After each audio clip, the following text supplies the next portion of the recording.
It's been 32 years since I was in this room.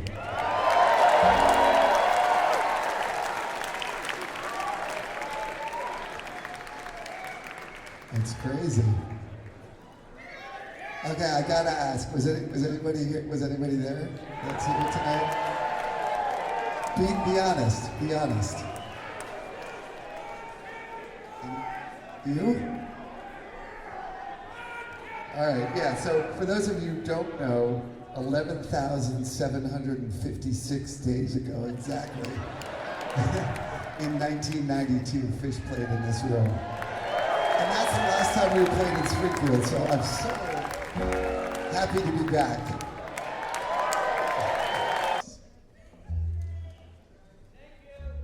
You're welcome. Thank you for having me.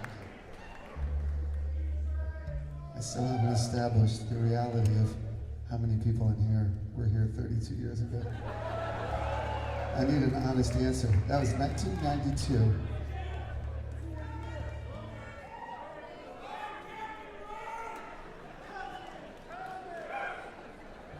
I'm gonna figure that out. It's hard to tell. You guys are making up stories.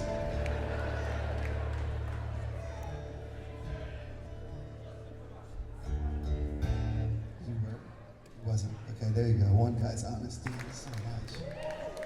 Oh, so fun being back here every 32 years.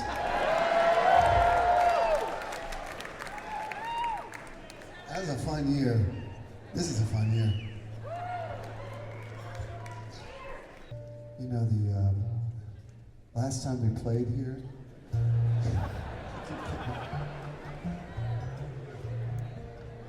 there's no such thing as a cell phone. That wasn't what I was going to say. It was different though, man. Cell phones. Crime used to be fun. You could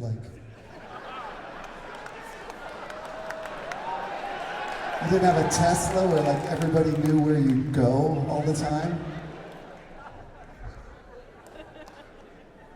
Not that I ever did this, but you could drive to your girlfriend's house and nobody would know where you were. Different times.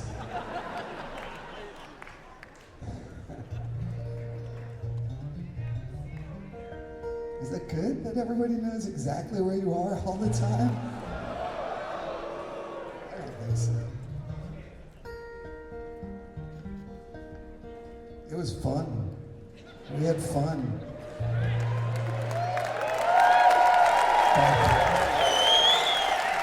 Like driving around the country, meeting people.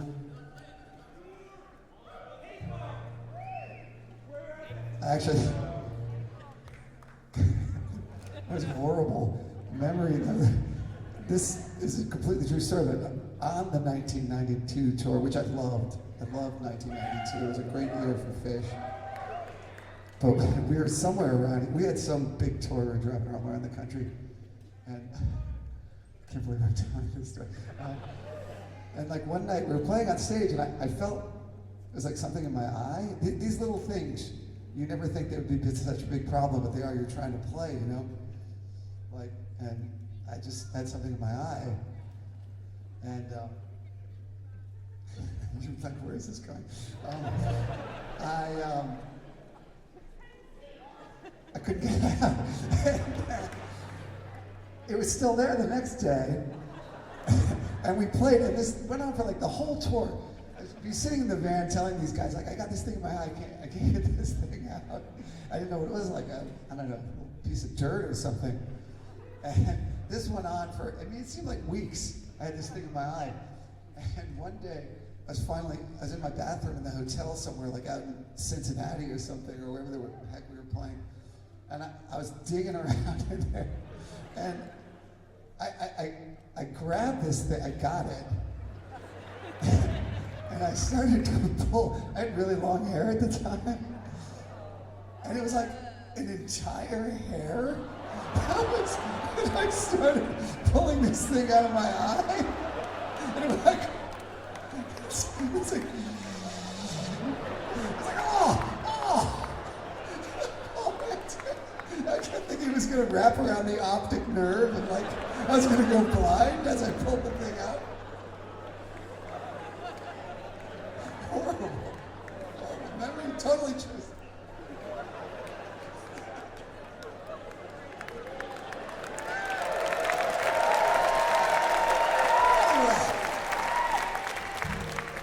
That's how fun it used to be in 1992.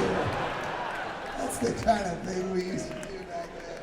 You can't do that anymore with a cell phone in your hand. You probably just look up hair in my eye. WikiHow or whatever that. I like that there's hair in my eye.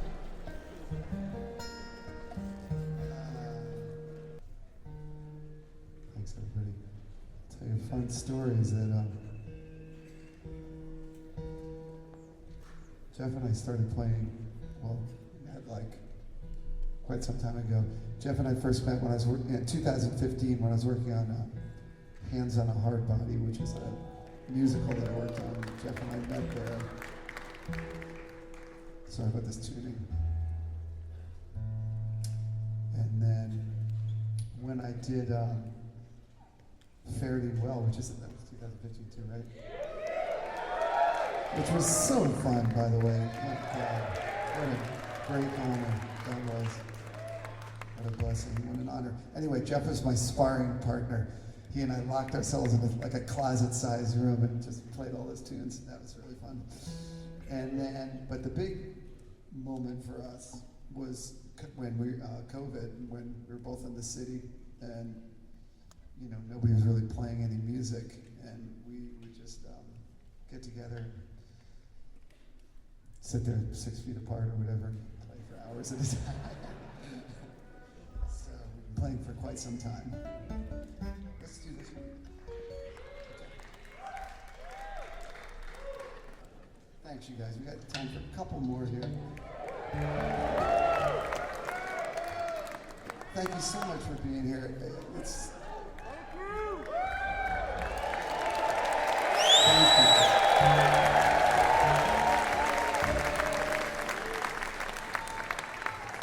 I hope it isn't 32 more years. Because that would make me, I'll still be around now. I'm counting on it.